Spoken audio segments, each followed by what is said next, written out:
is Nation, my friends. Today we are coming with another Arknights video. It's been a couple days. I've been super busy with my business online, my toy store, and just there's been a lot of stuff going on. But I am here to continue to bring you more Arknights content. I just logged in for the first time today, so here we go. I'm gonna collect my bonuses. Let's see what else we got. We got our 10. So today what I wanted to talk about was I wanted to go over some tips and stuff for like your squads, building the best squad possible, and leveling up and just powering up your characters overall.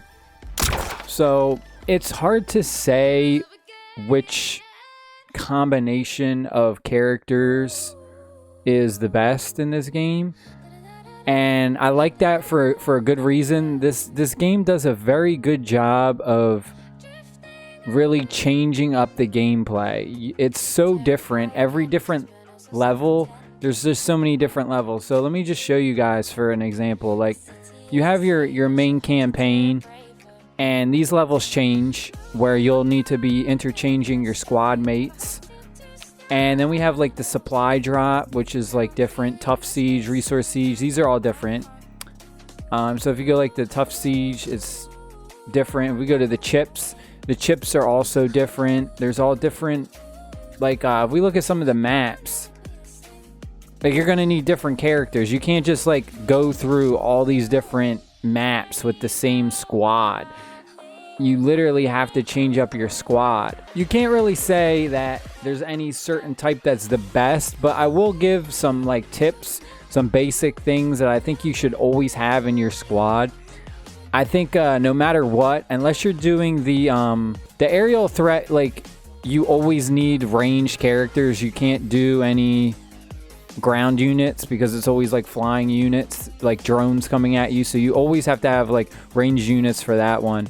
But for the most part, for all the other ones, I'd say you definitely want to make sure you have a Vanguard. I think you always want to have at least one Vanguard in your team. And you want to make sure you look at their different like skills. So some of these will see like her trait is obtain 1 DP after this unit defeats an enemy, refunds the original DP cost when retreated. So that's really good. In case you don't know, the Vanguards are what generate you more DP, or what I would just call as points, so that you can put more units out on the battlefield. So the Vanguards are very, very important. I definitely think you need, at the very least, you need one in your lineup no matter what map you're going against. Unless it's the aerial threat where you can only use like ranged characters. But you should definitely always have at least one or two. They're worth powering up. I mean, you don't need to necessarily, this one you can get away with not having multiple. So like, I don't have to really power up Yato. I think that's how you say her name. Or Plum, Vanilla, like, unless they have like special abilities that I really like need, I could probably just get away upgrading these first two, like Courier and Scavenger right now, my 2 4-stars. I wish I had a 5-star Vanguard, but I don't. I would probably say if I did get a 5-star Vanguard, I might use them. But again, for the Vanguards, you really want to look at their trait. Like, you want to look at their skill and see what it does. Like, once her skill is full, it says she instantly gains 9 deployment points. So you'll gain more deployment points over time. So that's one thing you got to really look at. Another character I think that you really need is a supporter, or I should say a medic. Yeah, medic. I got them mixed up. Medics are so good in this game. I think being able to just heal up all that damage that your character takes, it saves you more DP in the long run. And it also helps because some of these characters will have a long time, like a long cooldown to put them back out. So just having a solid healer is really good. You can even, some of these maps you're going to need 2 healers. I'm telling you, some of these maps you're going to need 2 healers. I would definitely make sure you have at least 1, if not 2. Focus on at least powering up 2 healers. Some of the other ones you really don't need to worry about. Another one is you're definitely going to need a caster. Casters are super strong. I would power up a few of these because you're always going to need like, you're going to need at least a minimum of like 3 or 4. So I would have at least like 3 or 4 of these powered up.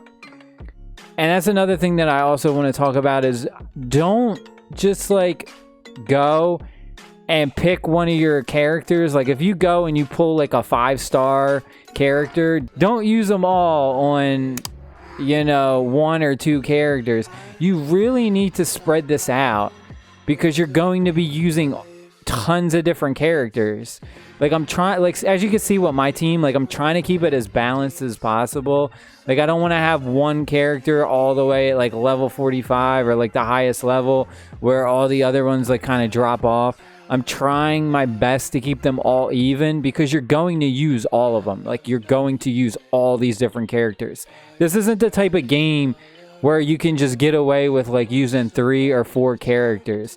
Like they really do a good job in this game making you diverse and change up your lineup and put other characters in. This 5-star character right here, Silver Ash, he's really good. I like him. But again, I only have him at 21. Like I didn't go crazy and just level him up. I tried my best to try and like spread everything out the best I could. There is one character that I think you should definitely invest in heavily and power up and really focus on, and that's Doberman. Doberman is so powerful. She's the basic character that everyone gets, like your main character that everyone starts off with, and she is so strong. She's extremely strong, Doberman. She's like the Pikachu of Pokemon, right? She's the Charmander, Squirtle, or Bulbasaur. She's like your starter in a sense. Like I don't mean like starter as in like a Vanguard starter that generates you DP. I mean, she's like someone who you always want to have in your lineup and you can heavily invest in her. They made Doberman like basically your go-to character. She's very strong. She's got 3 range for her attack. Very good. She's got a great power up. Increase the attack of her next ability. Like she's really, really strong. And I believe that she is one of the only 4-star characters that can have multiple traits unlocked. I believe it said something about that in the game. I could be wrong. But there's something special they did about her. I forget what it was. I think it said like the skill upgrades. I think she can have like 2 skills at the same time. And I think usually you can only have that with other stars, like 5-star characters or something. I don't know. There's something they said in the game about that. The supporter and the specialist are situational. The supporters and the specialists. So if you look at the supporters, I only have 3 of them. They've been hard for me to get. So her trait is deals art damage and slows the target for a short time. These are really good. I just got into the campaign part where you need to use slow in order to slow down these like big guys who have like high attack and high damage, or high attack and high defense. So I really, really like she just got art damage. I don't really like her at that much. I would rather go with like these 2. And like she's a 1, 2, 3, 4. She's a 5-star. Like she's a 5-star, but she only deals art damage. I really like Earth Spirit and Orchid because they both deal art damage and they slow the target for a short time. So I really, really like them. These 2 I use a lot, and I think that slows are so good in this game. I'm telling you, if you haven't tried it out, put some of these support characters that have slow, and you'll see such a huge difference. I definitely suggest that you need at least 1, if not 2, characters to slow your opponents down because it helps so much. That is it, my friends. I just wanted to kind of go over some of these characters with you and just talk about what the build is. And you know, you can't just like go with a certain build. You got to interchange everything and make sure you guys and girls balance your team out. Don't just power up one person. Try and balance everybody out. Try and upgrade some of these characters, some of your vanguards, some of your guards, some of your healers, supports, specialists, the snipers. Try and balance it out and level everyone up because you never know when you're going to need a different character. You might go into the campaign and we might get to S2 5 and it might say that I need a redeployment character, like a character that has fast redeployment, or you never know what you're going to need. So you should always look at your whole roster. Don't just single them out because they only have like 3 stars. I'm telling you right now, just because they have 3 stars doesn't mean that they're junky or crap. They're just as good as the 4 and 5 star characters. Sometimes they can be better, because these 3-star characters, they can be a lot easier to increase their potential. You can increase their potential a lot easier because they're only 3 stars. You're gonna pull them a lot more in the recruitment. Those 5-star characters, they're pretty hard to pull in the recruitment. So it's gonna be hard to really increase their potential to make them any better. So in a sense, almost, the 4 and 5-star characters might be good now, but I'm telling you, like, in the long run, those 3-star characters, I think the 2-star, I'm not too fond of the 2-star. I think the 3-star characters are really good, and I think you should really look at them. Don't underestimate the 3 stars, because I'm telling you, you can power up them with the potential to keep pulling them in recruitment, and they can be really, really strong. So just don't overlook your 3-star characters. Don't just not power them up. Make sure you are spending your points adequately to power them up too, because you're gonna need all your characters. So I hope y'all enjoyed this video. Pistol whip that like button if you enjoyed this video. Hit that subscribe button for more mobile gaming. We gonna bring you more Arknights videos. We got a bunch to talk about this game. I love this game. This game it's fun. It's challenging. It's very challenging, and it's really like you gotta think, okay, where are you gonna put your characters at, right?